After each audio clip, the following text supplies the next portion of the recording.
ada.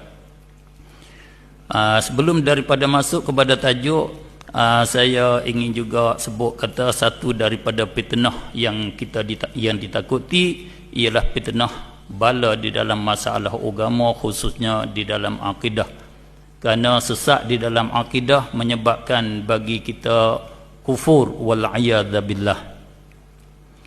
Maka sebab-sebab yang menjadi fitnah di dalam agama, saya tengok pada masa-masa yang kemudian ni, salah satunya kerana syubhah di dalam memahami kaedah-kaedah agama, salah faham dengan kaedah-kaedah agama.